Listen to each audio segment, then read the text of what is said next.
Okay, short video lesson on understanding and using the 6 operations in the correct order.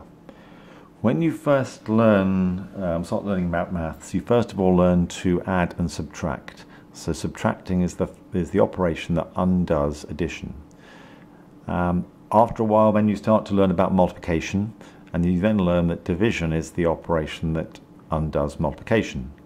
Finally, you learn about powering and rooting. So powering would, for example, be squaring, where you take a number and multiply it by itself.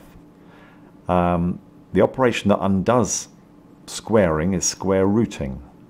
If you were cubing, the operation that undoes cubing is cube rooting. If you were doing power of 4, the operation that undoes that is the 4th root.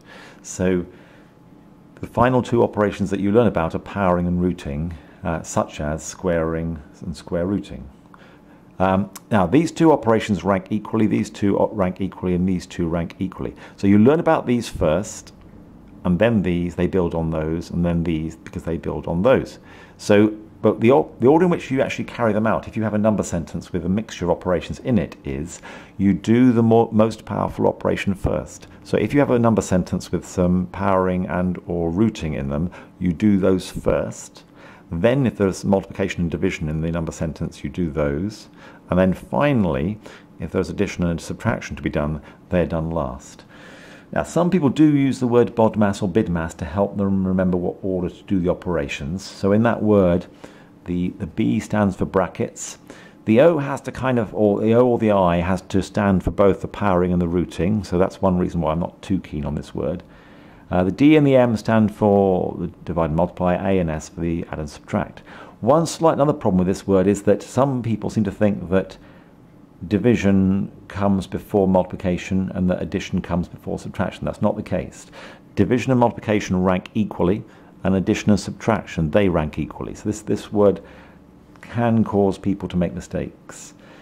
If you do have a number sentence with 2 operations that rank equally, like if you have a number sentence with 2 subtracts in, or 2 multiplies, or a multiply and a divide, then you work left to right, okay, if 2 operations rank the same.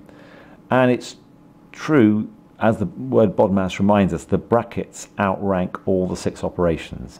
So if there are brackets in a number sentence, you need to work on the operation or operations inside the brackets first.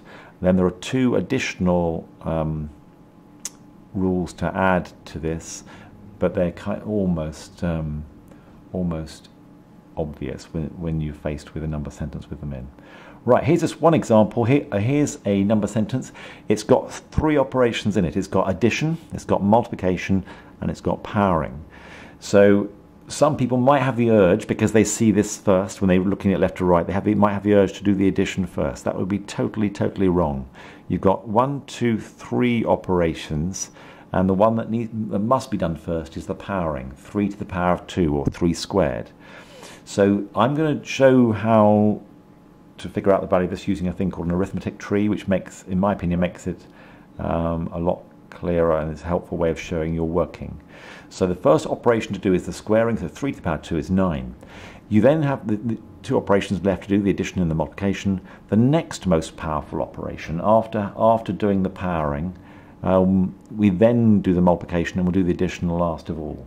So we've got to there. Now the one to do now is the multiply, so we're doing 4 times 9, 4 times 9. 4 times 9 is 36.